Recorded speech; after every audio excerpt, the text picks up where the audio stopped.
다윗이 온 회중 앞에서 여호와를 송축하여 이르되 우리 조상 이스라엘의 하나님 여호와여 주는 영원부터 영원까지 송축을 받으시옵소서.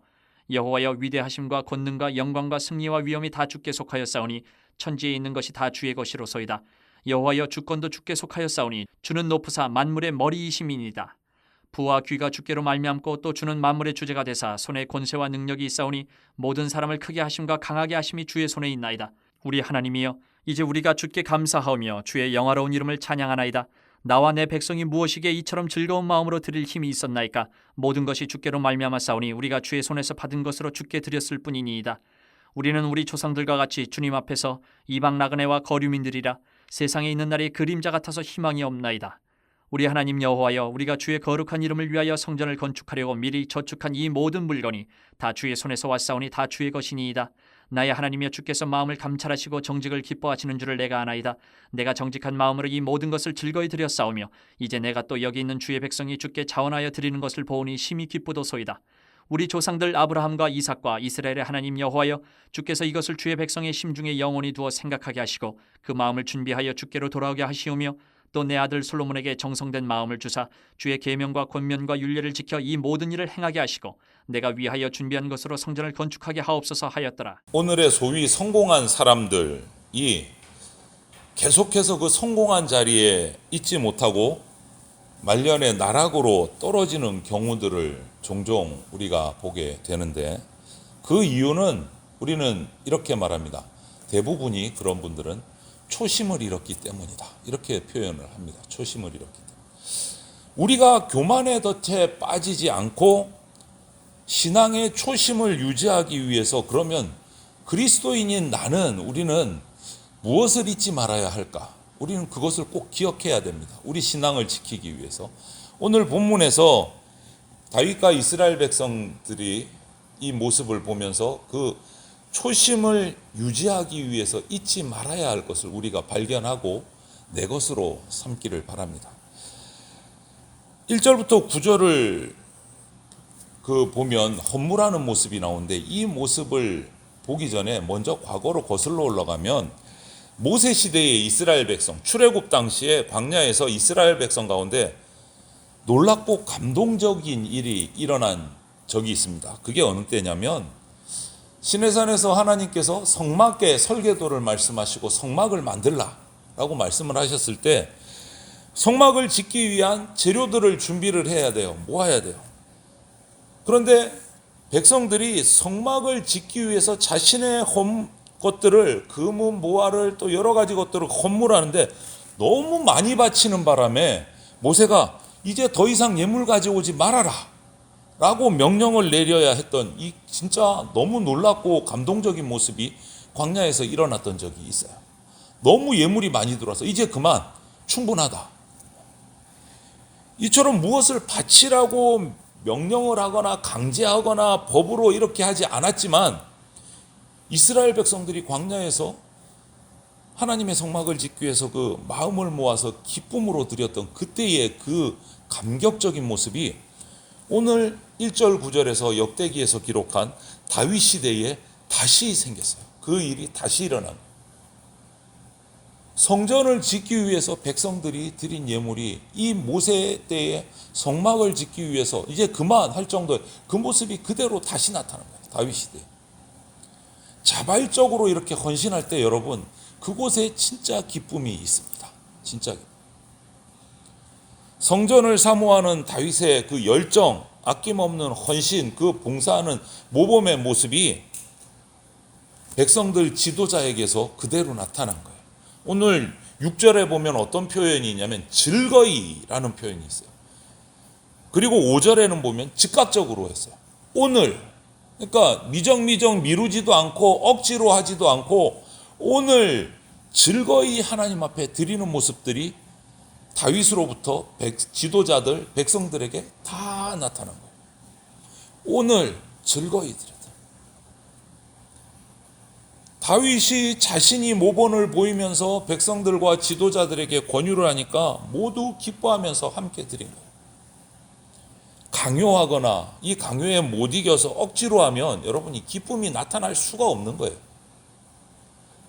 자발적으로 자원해서 드리는 것이 존중받고 자발적으로 기꺼이 헌신할 때 그 공동체의 기쁨은요, 날마다 커져갑니다. 날마다. 이것이 1절에서 9절의 기록이요. 자발적으로 드리고 기쁨으로 드리는 헌신의 모습들. 이것이 초심을 잃지 않는 첫 번째 방법이에요. 자원하는 마음이에요. 기쁨으로. 두 번째 초심을 잃지 않을 방법은 10절부터 12절을 보면 초심을 유지하기 위해서 무엇보다 지금 내가 누리고 있는 모든 것이 내 업적이 아니다라는 것을 인정하는 것이 초심을 유지하는 두 번째 방법입니다. 내 업적이 아니다. 내가 누리고 즐기는 것이. 다윗은 언제나 자신의 왕권, 또 왕으로서의 재물, 그리고 이스라엘 나라가 모두 하나님의 은혜다라는 것을 분명히 인정하면서 하나님을 섬겼어요. 그래서 오늘 10절부터 12절을 보면 10절에 이렇게 하나님을 표현합니다. 영원부터 영원까지 송축을 받으실 분이라고 표현을 해요. 그리고 11절에 가면 천지에 있는 것이 다 주의 것이다 라고 고백을 해요. 그리고 12절에 가면 하나님이 만물의 주제이십니다 라고 고백을 해요. 이건 뭐예요? 내가 가지고 있는 것 모든 거 다 주님이 주신 것이고 주님이 주인이시고, 이 고백을 하는 거예요. 이 고백을. 여러분, 세상의 역사 속에 수많은 왕들 자기를 신격화하기에 바빴어요. 그런데 다윗은 정반대의 길을 가는 겁니다. 그 가장 강력한 제국을 이룬 왕임에도 하나님이 모든 것을 다 가지고 계신 분이십니다. 나는 그냥 하나님 은혜로 그것을 받아서 누리는 청지기일 뿐입니다 라고 고백합니다. 나의 나된 것이 다 하나님의 은혜입니다 라고 인정할 때 우리는 초심을 잃지 않을 수 있습니다. 그런데 반대로 나의 나된 것이 다 하나님의 은혜라는 사실을 인정하지 않게 되면 반대의 모습이 나요. 내 지금까지 해온 거 전부 내 지혜야, 내 안목이야, 내가 부지런해서 그래, 내세우게 돼 있어요. 이렇게 내세우기 시작하게 되면 하나님의 은혜는 잊어버립니다. 교만하게 됩니다. 결국은 나락으로 떨어지는 거예요. 초심을 잃기 때문에. 그리고 세 번째는 13절부터 16절, 하나님 앞에서 초심을 잃지 않고 유지하기 위해서 중요한 것 하나는 바로 내가 주님께 받은 것, 드리는 것을 기뻐하는 게 초심을 유지하는 방법. 내가 누리고 있는 모든 것 하나님께로 왔습니다. 말로는 인정하면서 정작 그것을 주님의 일을 위해서 사용하고 드리는 것을 주저주저 한다면 이것은 결국 말로는 주님의 것입니다 하는데 속내는 다 내 거야 이건 거야. 다 내 거야. 드리기를 주저한다.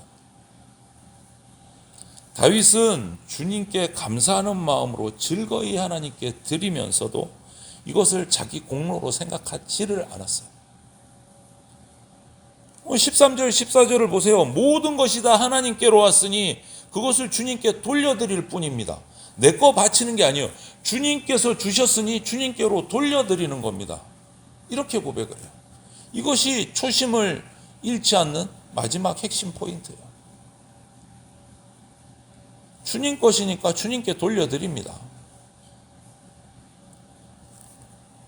다윗이 하나님께 이렇게 기쁨으로 드릴 수 있어서는 또 한 가지 중요한 이유는 바로 인간의 생애가 그리 길지 않고 죽고 나면 세상에서 누리던 거 가져갈 것 아무것도 없다라는 것을 깨닫는 지혜가 있었기 때문이에요. 15절에 보면 그 지혜를 발견할 수 있어요. 다 두고 가야 된다. 인간은 인생 광야를 지나가는 그냥 나그네일 뿐이에요. 인생의 주인이 아니다라는 거예요. 다윗은 그것을 깨달았고 알고 있었어요. 그냥 잠시 세상에 있으면서 주님의 은혜로 이것도 누리고 저것도 누리고 살지만 결국은 다 놔두고 떠날 수밖에 없는 존재다라는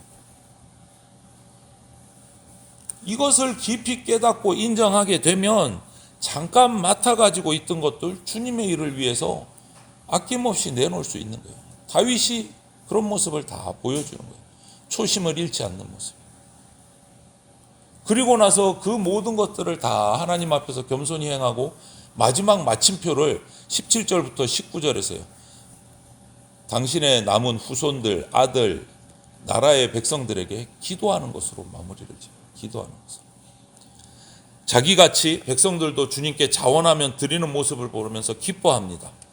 백성들이 이 마음 잃지 않고 또 자신의 왕권을 이어받은 아들 솔로몬이 하나님의 계명을 떠나지 않고 잘 지켜 행하기를 기도하는 모습을 18절 19절에서 볼 수 있어요. 그래서 결론은 다윗은 내가 왜 왕이 되었는지를 정확히 알고 있어요. 그게 뭐냐?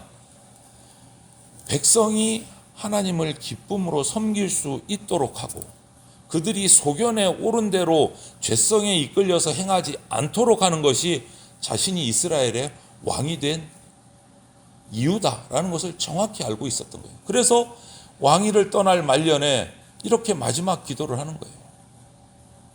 다윗은 이처럼 내가 왜 존재하는지, 왜 왕이 되었는지 마지막까지 잊지 않고 있었어요. 초심을 그대로 유지하고 있었어요. 모든 것이 하나님께로 왔다라는 것을 기억하고 하나님께 드리는 것을 기뻐했기 때문에 이것이 가능했던 거예요. 초심을 쭉 유지할 수 있었던 거예요. 여러분, 우리도 내가 하나님께 받은 은혜를 잊지 않고 기억하고 있을 때 내게 주어진 하나님의 사명을 끝까지 초심 잃지 않고 행할 수 있게 되는 겁니다. 오늘날 한국교회 그런 경우들이 종종 있어서 마음이 아프잖아요. 정말 큰 교회를 이룬 목사님들 중에서 실족하는 경우들이 종종 있어요. 그 이유는 내가 세운 교회다라는 생각을 갖기 시작하면 실족합니다. 또 유명한 강사들, 잘 가르치는 강사들 역시 마찬가지예요. 그들이 실족하는 이유는 이건 내 실력이 좋아서 때문이야 라고 하는 순간 나락으로 떨어집니다. 부유한 그리스도인들 있어요. 부자인 그리스도인들. 그들이 실족하는 이유도 역시 똑같습니다. 이건 내 재산이야 라고 생각하는 순간 실족이 돼요. 나의 나된 것이 다 하나님의 은혜요. 내가 누리는 모든 것은 주님 곁에 놔두고 가야 될 것이다 라는 사실을 우리가 잊지 않고 기억하면서 초심을 가지고 오직 주님이 주신 사명에 집중하면서 살아가는 저와 여러분들이 다 되시기를 주님의 이름으로 축원을 드립니다. 아멘.